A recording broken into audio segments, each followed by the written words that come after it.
Egaa kabajamtoota daawwattoota keenya ummanni Walloo ummata yeroo hundaa'u roorroo hin sarmineedha. Warra ifirraa roorroo qolachaa ture jechuun ni danda'ama jechuudha.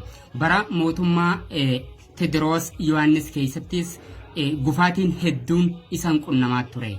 Ummata nafxanyaatiin hedduu irra duulamaa ture jechuun ni danda'ama jechuudha.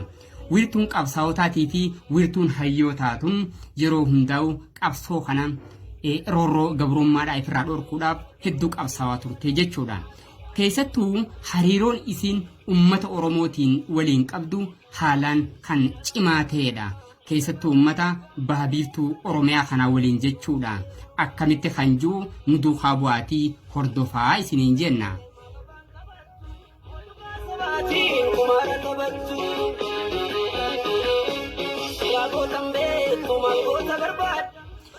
Akkasitti ummanni Walloo kun bara hedduu keessattuu kora baha Oromiyaadhaa shanan bareentoo kana teessisaa turuunsiidha kan beekamuudha jenna. Akka manguddoon humbannaa tokko dubbatanitti eddecha waan gayaa eddecha dannabaa farrattis kora ummanni shanan bareentoo ta'an irratti ummanni Walloo hortee bareentoo waan ta'eef jecha yaamanii afeeranii kora san keessatti kan hirmaatan taachuu isaanii ragaa ifa bahanii kan ibsanidha.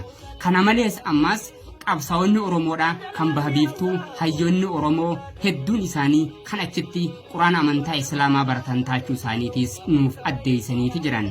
Kana keessatti Haaji Muhammad Harar yookaan Sayyid Harar kan jedhamu ooliyummaa yookaan karaamaa kan qabuudhaa fi beekumsa quraanaatiinis fagaataa kan ta'e laftummaan arartunuu akka maqaa isaatiin kan yaamamtu beekamtii olaanaa kan qabu Sayyid Harar sun maqaan isaa Ahmad Saddiq kan jedhamu taachuu isaaniitis ragaadhaan mirkaneeffannee jirra. Kana hoggaa jennu ragaadhaan deeggarreeti jechuudha. Ummata baha Oromiyaadhaa hortee bareentoo keessaa balbala warra humbannaa kan ta'e Sayyid Harar maqaansaa Ahmad Saddiq ta'uu isaaniitis mirkaneeffanneeti jirra.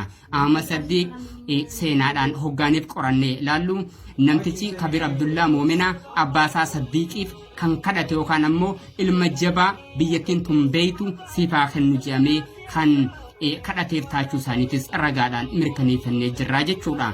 Ragaan kun jaarsaa amata 130 Jibraayil Ali nama jedhamu teessoo goloodaa kan ta'edhaa fi ammas nama Sheekh Jibriil jedhamu darasaa Sheekh Ahmad Harar kan ture maatii isarraa odeeffadheetiin jira jechuudha.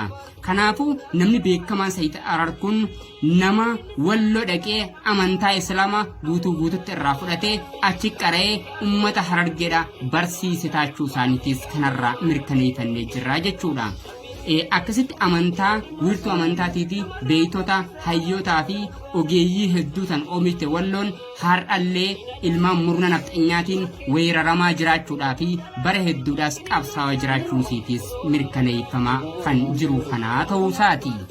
Ummanni Walloo hoggi takkallee roorroo hin sarbine hayyoota bebbeekamoo akka Muhammad Aliifaa kan takkaa'u diinni cabsee hin beeyne sanfaadhaan horattee jirti. Iyyaazuu Walloo fa'aa jechuu kiyya. Qabsaa'otaa fi jaallan qabsaa'otaa bebbeekamoo kan oomishte tun har'a roorroo hamtuu ilmaan nafxanyaatiin irra gaggeeffamaa jira jechuudha. Seenaan isaanii bal'aadha. Har'aaf kaniin qopheeffadhee isinii dhiyaadhe hanganuma qopheessaan sagantichaa Ibraahim Saaniitiin ragaadhaa wajjin wantoota garaagaraa qopheeffannee kan dookumantiidhaan isiniif dhiyeessinu ta'a. Horaa bulaa deebanaa.